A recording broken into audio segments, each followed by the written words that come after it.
if you look at everyone on Instagram, you might think, man, they're all these happy, beautiful people, and I'm not that good looking and I'm not happy, so I must suck, and that's gonna make people sad. So when in fact, those people you think are super happy, actually not that happy. Some of them are really depressed, they're very sad. Some of the happiest seeming people, actually some of the saddest people in reality. And nobody looks good all the time, doesn't matter who you are. Try to be useful. Do things that are useful to your fellow human beings, to the world. It's very hard to be useful. Very hard. Are you contributing more than you consume? Try to have a positive net contribution to society. If you can live a useful life, that is a good life. A life worth having lived. I would encourage people to use the mental tools of physics and apply them broadly in life.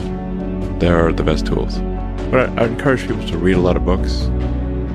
Basically, try to ingest as much information as you can, and try to also just develop a good general knowledge. So you at least have like a rough lay of the land of the knowledge landscape. Try to learn a little bit about a lot of things. Because you might not know what you're really interested in. How would you know what you're really interested in if you at least aren't doing it? Talk to people from different walks of life and different industries and professions and skills and occupations. Just try to learn as much as possible.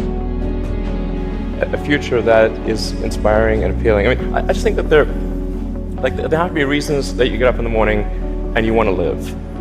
Why do you want to live? What's the point? What inspires you? What do you love about the future? And if we're not out there, if the future does not include being out there among the stars and being a multi-planet species, I find that it's incredibly depressing if that's not the future that we're going to have. One of the biggest mistakes people generally make, and I'm guilty of it too, is wishful thinking. You want something to be true even if it isn't true. And so you ignore the things that, you ignore the real truth because of what you want to be true. This is a very difficult trap to avoid. And like I said, it's certainly one that I find myself in having problems with. But if you just take that approach of you're always to some degree wrong and your goal is to be less wrong, and solicit critical feedback, particularly from friends. Friends, if somebody loves you, they want the best for you. They don't want to tell you the bad things. So you have to ask them, and say, really, I really do want to know, and then they'll tell you. I do think that, in terms of creating a company, what Edison said, which was it's 1% inspiration, 99% perspiration, is true. So a lot of it in creating a company is execution. You start off with an idea, and that idea is mostly wrong.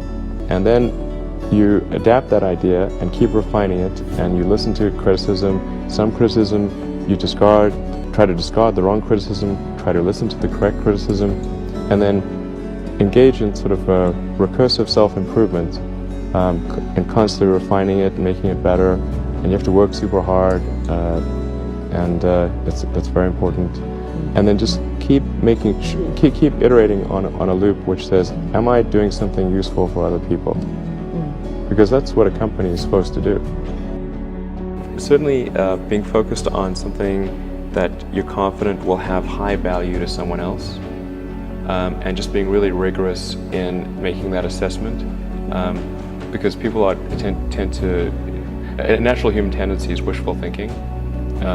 So a challenge for entrepreneurs is to say, well, what's the difference between really believing in your ideals and sticking to them versus pursuing some unrealistic dream that doesn't actually have merit, and just work like hell. You just have to put in 80 to 100 hour weeks every week.